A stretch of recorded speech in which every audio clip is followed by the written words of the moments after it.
اعوذ باللہ من الشیطان الرجیم بسم اللہ الرحمن الرحیم الحمد للہ کما هو اہلو والصلاة والسلام علی سیدنا و مولانا ابی القاسم محمد ثم الصلاة والسلام علی اہل بیت الطیبین الطاہرین المنتجبین المنتخبین المعصومین المظلومین اما بعد بسم اللہ الرحمن الرحیم۔ آج کے تربیتی دروس کا سلسلہ الحمدللہ اختتامی مراحل تک پہنچ چکا ہے۔ تمام زائرین کی آرزوں کے ایام ہیں، سعادتوں اور برکتوں کا دور ہے۔ حج کے یہ 5 دن مسلسل نزول رحمت کے ایام ہیں۔ ویسے برادران اہل سنت کے ہاں 7 ذی الحجہ سے منا جانے کی تیاریاں ہونے لگتی ہے، اور ہمارے ہاں 8 ذی الحجہ کو یوم ترویہ عرفات جانے کی تیاریاں ہوتی ہیں۔ گزشتہ دروس میں اجمالی طور پر حج تمتع کے 11 واجبات بیان کر چکے ہیں، جیسا کہ پہلا واجب حج تمتع کا مکہ معظمہ سے احرام باندھنا تھا، اور دوسرا واجب وقوف عرفات ہے، جو کہ 9 ذی الحجہ کے دن میدان عرفات میں ظہر سے مغرب تک ٹھہرنا ہے۔ تیسرا واجب وقوف مشعر الحرام ہے، مزدلفہ میں 9 اور 10 کی درمیانی شب میں ٹھہرنا، طلوع فجر سے طلوع آفتاب تک قیام کرنا، جن کی تفصیل پہلے بیان کر چکے ہیں۔ آج جن کی تفصیل ہوگی وہ انشاءاللہ منا کے حوالے سے، قربانی کے حوالے سے، سر منڈوانے کے حوالے سے، مکے میں پہنچ کر طواف زیارت کے حوالے سے، نماز طواف کے حوالے سے، صفا و مروہ کے درمیان سعی کرنے کے حوالے سے، طواف النساء انجام دینے کے حوالے سے، نماز طواف النساء پڑھنے کے حوالے سے، 11 اور 12 ذی الحجہ کو منا میں قیام کرنے کے حوالے سے، 11 اور 12 ذی الحجہ کو تینوں شیطانوں کو ساتھ ساتھ کینکریاں مارنے کے حوالے سے انشاءاللہ گفتگو ہوگی۔ جیسے ہی 10 ذی الحجہ کا سورج نکلنا شروع ہوتا ہے، تمام حجاج کرام اپنے اگلے منزل کی تیاری شروع کرتے ہیں، یعنی منا کی طرف روانہ ہوتے ہیں۔ مزدلفہ سے منا کے راستے میں ایک چھوٹی سی وادی آتی ہے، جہاں سے تیزی کے ساتھ گزرنے کی تاکید ہے۔ کہا یہ جاتا ہے کہ یہ وہی وادی ہے جہاں ابرہہ کے لشکر پر عذاب آیا تھا۔ منا میں پہنچنے کے بعد بڑے شیطان کو 7 کینکر مارنا ہے، قربانی کرنی ہے، حلق یا تقصیر کرنا ہے۔ یقیناً بہت سارے حجاج کرام کے ذہن میں یہ سوال اٹھتا ہوگا، کیا واقعاً وہاں شیطان موجود ہے؟ نہیں، ایسا نہیں ہے۔ البتہ علامتی طور پر وہاں ایک پلر کھڑا کیا گیا ہے، ایک ستون ہے، جس کو شیطان کہتے ہیں۔ یہ جو عمل ہے شیطانوں کو کنکریاں مارنے کا، یہ کب سے کب تک انجام دے سکتے ہیں؟ 10 ذی الحجہ کے دن سورج نکلنے سے لے کے غروب آفتاب تک جب چاہیں آپ اس عمل کو انجام دے سکتے ہیں۔ لیکن جو تجربتاً جو باتیں ہمارے سامنے آ چکی ہیں وہ یہ ہے کہ صبح کے وقت کچھ رش زیادہ ہوتا ہے، دوپہر کے بعد یہ رش کم ہوتا ہے، تو کوشش کریں کہ دوپہر کے بعد جا کے اس عمل کو انجام دیا جائے۔ وقوف میں خواتین اور چند افراد کو مستثنیٰ کیے تھے وقوف کے حوالے سے۔ انہیں یہ حق ہے کہ منا میں پہنچنے کے بعد تو وہ رات کو ہی بڑے شیطان کو 7 کنکر مار سکتے ہیں، ان کے لیے ایک اختیار ہے۔ جیسے ہی آپ رمح جمرات کہتے ہیں کنکر مارنے کو، کنکر ماریں گے تو سب سے پہلے نیت کریں گے کہ میں اپنے حج اسلام کے حج تمتع کے لیے 10 ذی الحجہ کو جمرہ عقبہ یعنی بڑے شیطان کو 7 کینکریاں مارتا ہوں، یا مارتی ہوں قربتاً اللہ۔ جیسے ہی آپ کینکریاں مارتے ہو اس وقت تکبیر کے ساتھ کینکر مارنا ہوتا ہے۔ اور اس کے علاوہ آپ کو بہت ساری کتابوں میں دعا بھی ملیں گے اور وہ دعا بھی آپ پڑھ سکتے ہیں۔ کینکر مارتے وقت اس بات کا بھی آپ کو یقین ہونا چاہیے آپ کا کینکر شیطان پر لگ چکا ہے، یعنی آپ کے سامنے جو پلر ہے اس پلر پر لگنے کا یقین حاصل ہونا چاہیے، اور یہ کینکر کسی چیز سے ٹکرائے بغیر لگنا چاہیے، یعنی ایسا نہیں ہے کہ آپ کا پتھر کہیں اور لگ گیا وہاں سے ٹکر کے شیطان کو لگے، نہیں، سیدھے شیطان پہ آپ کا پتھر لگنا چاہیے۔ اچھا، ہر شخص کو اپنا کینکر خود پھینکنا ہے، اور اس بات کا بھی خیال رکھا جائے کہ ساتھوں کینکر کو ایک ساتھ نہیں مار سکتے ہیں، بلکہ ایک ایک کر کے ان تمام کینکروں کو مارنا ہے۔ اب سوال یہ بھی ذہن میں آتا ہے، پتھر مارنے والے نے دیکھا نہیں یہ کینکر لگا یا نہیں لگا، ان کے ساتھ ان کا کوئی عزیز یا بیٹا یا کوئی اور حاجی ان کے ساتھ میں تھا، انہوں نے کہے کہ آپ کا پتھر شیطان پہ لگ چکا ہے، اگر ان کے اس بیان سے انہیں یقین یا اطمینان حاصل ہوتا ہے تو پھر ٹھیک ہے۔ یہاں پر آیت اللہ خوئی اور آیت اللہ سستانی صاحب کے جو مقلدین ہیں وہ اس بات کا خاص خیال رکھیں اور کوشش کریں کہ وہ دیوار کے درمیان میں کینکر ماریں، کیونکہ آیت اللہ خوئی اور آیت اللہ سستانی صاحب کینکر دیوار کے آس پاس میں لگنا احتیاط واجب کے طور پر صحیح نہیں سمجھتے ہیں۔ ہاں، ان کے لیے دوسرا حل یہ بھی ہے، مشورہ یہ بھی ہے کہ اس مسئلے میں دوسرے مراجع کی طرف بھی رجوع کر سکتے ہیں۔ اور اسی طریقے سے اس میں 2 فلور بنے ہوئے ہیں جہاں شیطان کو پتھر مارے جاتے ہیں، تو آیت اللہ خمینی، آیت اللہ خامنائی اور آیت اللہ اسحاق فیاض صاحب ان کے نزدیک گراؤنڈ فلور سے بھی جو ہے پتھر مار سکتے ہیں، اور جو اوپر فلور بنا ہوا ہے وہاں سے بھی پتھر مار سکتے ہیں۔ البتہ احتیاط واجب کی بنا پر آیت اللہ خوئی اور آیت اللہ سستانی صاحب اوپر کے منزل سے پتھر مارنا صحیح اور کافی نہیں سمجھتے ہیں۔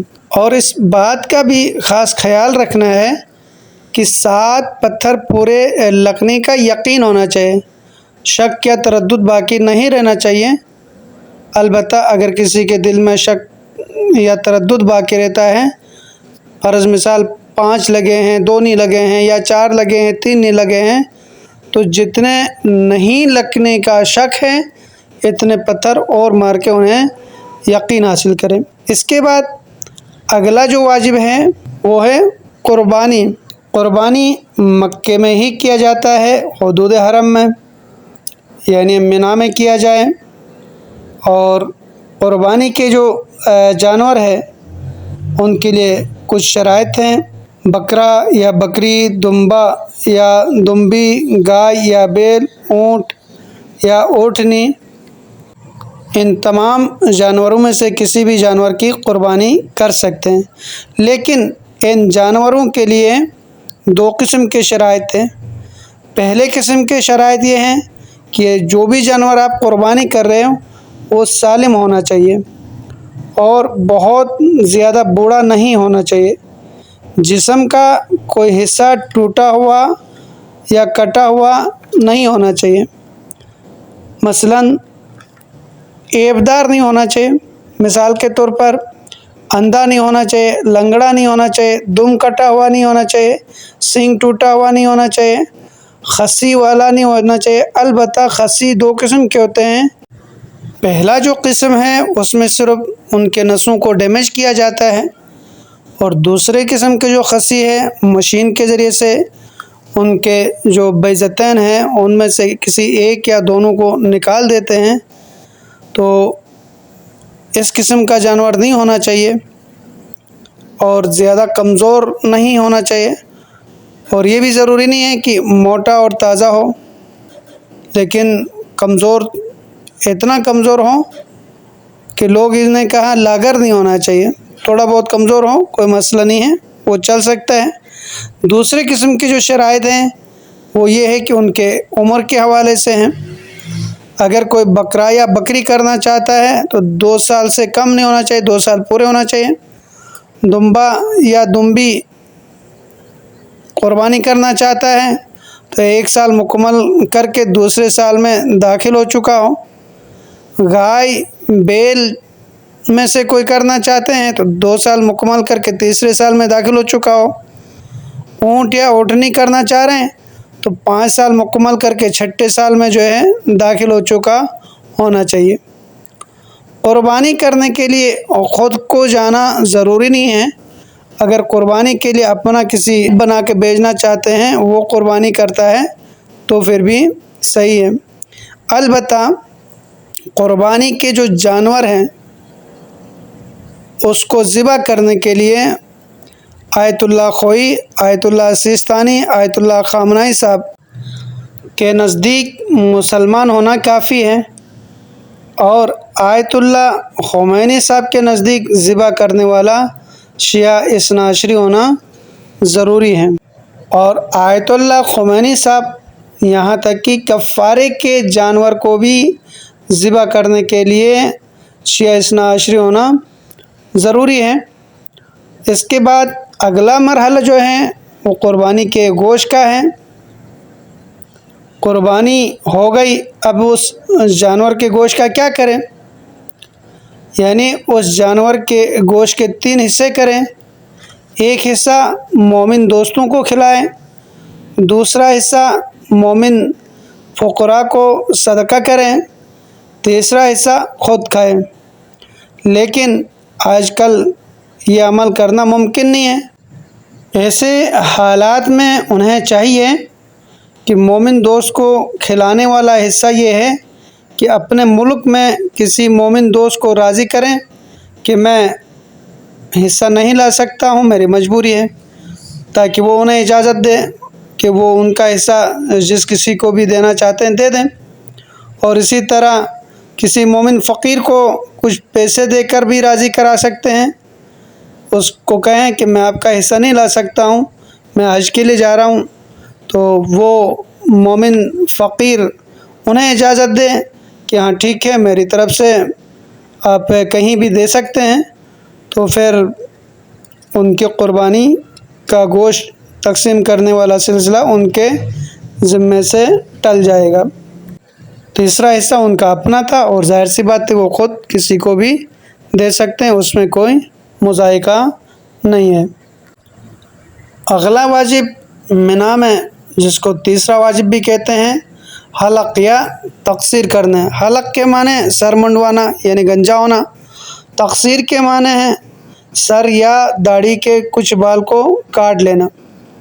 اس کی نیت ہوگی میں اپنے حج اسلام کے حج تمتع کے احرام سے فارغ ہونے کے لیے حلق بجا لاتا ہوں یا تقصیر کرتا ہوں قربتاً الی اللہ۔ ہاں وہ مرد جو اپنا پہلا حج کر رہے ہیں یا کسی کی نیابتی حج کر رہے ہیں تو ان کے لیے ضروری ہے احتیاط واجب کی بنا پر وہ گنجا ہونا ہے، یعنی حلق کرنا ہے، تقصیر ان کے لیے جائز نہیں ہے۔ البتہ بعض فقہا مثلاً آیت اللہ خوئی کے نزدیک پہلی بار حج پر جانے والے کے لیے بھی تقصیر کافی ہے، سر منڈوانا واجب نہیں ہے۔ البتہ حلق کا ثواب بہرحال زیادہ انہوں نے بتایا ہے۔ خواتین کے لیے تقصیر کرنا ہے، حلق جائز نہیں ہے، اور اسی طرح وہ مرد حضرات جن کے بال ہی نہیں ہیں انہیں بھی تقصیر کرنا ہے۔ اب یہاں ایک سوال ہے، کیا زیرو مشین کے ذریعے سے حلق کیا جائے تو وہ جائز ہیں؟ آیت اللہ سیستانی صاحب انہیں جائز قرار دیتے ہیں، آیت اللہ خوئی صاحب، آیت اللہ خمینی صاحب، آیت اللہ خامنائی صاحب انہیں جائز قرار نہیں دیتے ہیں۔ حلق اور تقصیر جب تک قربانی نہیں ہوتی ہے تب تک آپ نہیں کر سکتے ہیں، جیسے ہی قربانی ہوگی اس کے بعد آپ نے حلق یا تقصیر کرنی ہے۔ اس بات کا خاص خیال رکھا جائے کہ حلق یا تقصیر 10 ذی الحجہ کے بعد کر سکتے ہیں، اس سے پہلے نہیں کر سکتے ہیں، اور حج کا احرام کی پابندیاں اس وقت ختم ہوتی ہے جب قربانی کے بعد حلق یا تقصیر کرتے ہیں۔ لیکن آیت اللہ خوئی صاحب، آیت اللہ خامنائی صاحب کہتے ہیں احرام کی پابندیاں قربانی کے بعد ہی ختم ہو جاتی ہیں، اور آیت اللہ خمینی اور آیت اللہ سستانی صاحب کے نزدیک قربانی کے بعد جیسے ہی حلق یا تقصیر کرتے ہیں اس کے بعد احرام کی پابندیاں ختم ہو جاتی ہیں۔ اور اس بات کا بھی خاص خیال رکھا جائے، اگر کوئی انسان 10 ذی الحجہ کے دن قربانی کرتا ہے تو حلق یا تقصیر بھی اسی دن کرنا ہے۔ اگر کسی مجبوری کی وجہ سے اس دن حلق یا تقصیر نہیں کر سکا تو آیت اللہ خوئی کے نزدیک وہ انتظار کرے گا، اگلے دن سورج نکلنے کے بعد پھر جا کے حلق یا تقصیر کرے گا۔ البتہ آیت اللہ خمینی، آیت اللہ سستانی، آیت اللہ خامنائی صاحب کے نزدیک رات میں تقصیر کر سکتے ہیں۔ آج کل کے جو صورتحال ہیں، جو حالات ہیں قربانی کے حوالے سے، وہ منا سے باہر جانا پڑتا ہے، تو یاد رکھیں حلق اور تقصیر منا میں آ کے کرنا ضروری ہے۔ لیکن یہ ناممکن ہو تو پھر کیا کیا جائے؟ ایسے صورتحال میں حجاج کرام کو چاہیے کہ جہاں پہ ہیں وہیں پہ حلق یا تقصیر کریں، اور جو بال ہیں انہیں منا لے کے آئیں، منا میں کہیں انہیں رکھ دیں۔ 10 ذی الحجہ اور 11 ذی الحجہ کے جو درمیانی رات ہیں اسے بیتوتہ کہا جاتا ہے، اور نیت کریں گے، نیت میں اپنے حج اسلام کے حج تمتع کے لیے منا میں 11 ذی الحجہ کی رات گزارتے ہوں قربتاً الی اللہ، منا کے کہیں بھی کونے میں بیٹھ کے اس رات کو گزارنا ہے۔ لیکن اس بات کا خیال رکھا جائے جہاں پہ بھی ٹھہریں گے وہ منا ہی ہونا چاہیے، اور منا کی پہچان وہاں جو لگے سائن بورڈ ہیں اس سے کر سکتے ہیں۔ بدایت المنا یا نہایت المنا لکھے ہوئے بورڈ آپ کو نظر آئیں گے۔ بیتوتہ کے لیے ساری رات منا میں گزارنا نہیں ہے، آدھی رات تک گزار سکتے ہیں، یعنی سورج کے غروب ہوتے ہی بیتوتہ شروع کریں اور آدھی رات میں ختم ہو جائے گا، یا آدھی رات سے بیتوتہ شروع کریں، سورج طلوع ہوتے ہی ختم ہوگا، اور آدھی رات کا تعین مغرب کی نماز کا وقت سے لے کے فجر کی نماز کا وقت کا جو درمیانی حصہ ہوتا ہے وہ آدھی رات کہلائی جاتی ہے۔ البتہ کچھ افراد بیتوتہ کے اس سے مستثنی ہے جن کی تفصیل انشاءاللہ دوسرے دروس میں کریں گے۔ اگر کوئی شخص بیتوتہ نہیں کرتا ہے یا جان بوجھ کے انہیں چھوڑ دیتا ہے تو اس پر دم واجب ہوتا ہے، یعنی اس پر کفارہ لگتا ہے، ایک بکرا یا ایک بکری انہیں دینا واجب ہوتا ہے۔ بیتوتہ واجب ایک عمل ہے۔ 11 ذی الحجہ کے دن رمع جمرات کیا جاتا ہے، یعنی تینوں شیطانوں کو ترتیب کے ساتھ پتھر مارا جاتا ہے، کنکریاں ماری جاتی ہیں۔ سب سے پہلے چھوٹے شیطان کو 7 پتھر، پھر درمیانی شیطان کو 7 کنکر، پھر بڑے شیطان کو 7 کنکر۔ ہر شیطان کو کنکر مارنے سے پہلے نیت کرنا ضروری ہے۔ نیت کے بعد کنکر پھینکتے وقت تکبیر کے ساتھ کنکر کو پھینکا جائے گا۔ یہ عمل سورج نکلنے کے بعد سے لے کے غروب آفتاب تک کسی بھی وقت کر سکتے ہیں۔ البتہ اس کا جو بہتر وقت ہے وہ سورج نکلنے کے بعد سے لے کے اذان ظہر کے قریب تک کا، اور اس کے بعد 11 اور 12 ذی الحجہ کی درمیانی رات کا بیتوتہ ہے۔ گزشتہ رات کی طرح نیت کر کے بیتوتہ کرنا ہے۔ اس کے بعد 12 ذی الحجہ کے دن میں جس طرح 11 ذی الحجہ کو رمع جمرات کی ہے، اسی طرح 12 ذی الحجہ کو بھی کرنا ہے، اور نیت کے ساتھ فرق یہ ہے کہ 11 اور 12 کی نیت میں ہوگا، باقی ساری ترتیب اسی طرح ہوگی۔ البتہ 12 ذی الحجہ کو کنکر مارنے کے بعد ظہر تک منی کو نہیں چھوڑنا ہے، ظہر کے بعد منی چھوڑنے کی اجازت ہے۔ مغرب تک منی سے باہر اگر کوئی شخص نہیں جاتا ہے تو پھر ان کو پھر سے بیتوتہ کرنا ہے، یعنی 12 اور 13 ذی الحجہ کی رات، اور پھر 13 ذی الحجہ کو پھر رمع جمرات کرنا ہے، پھر اس کے بعد کسی بھی ٹائم مکے کی طرف جا سکتا ہے، یعنی منی کو چھوڑ سکتا ہے۔ اس کے بعد خانہ کعبہ کا طواف ہے، طواف حج، طواف زیارت جس کو کہا جاتا ہے، نیت کریں گے، گزشتہ طواف کی طرح طواف کریں گے، اور نیت یہ کریں گے میں اپنے حج اسلام کے حج تمتع کے لیے خانہ کعبہ کا طواف کرتی ہوں قربتاً اللہ کے پھر اس کے بعد 2 رکعت نماز طواف ہے، اس کی بھی نیت اسی طرح کریں گے۔ پھر اس کے بعد صفا اور مروہ کے درمیان سعی ہے، اس کے بعد چاہے مرد ہو یا عورت دونوں کے لیے طواف النساء ہے، گزشتہ طواف کی طرح طواف کرنا ہے، اور طواف النساء کے بعد 2 رکعت نماز طواف النساء ہے۔ اس کے بعد حج کے اعمال تمام ہوتے ہیں۔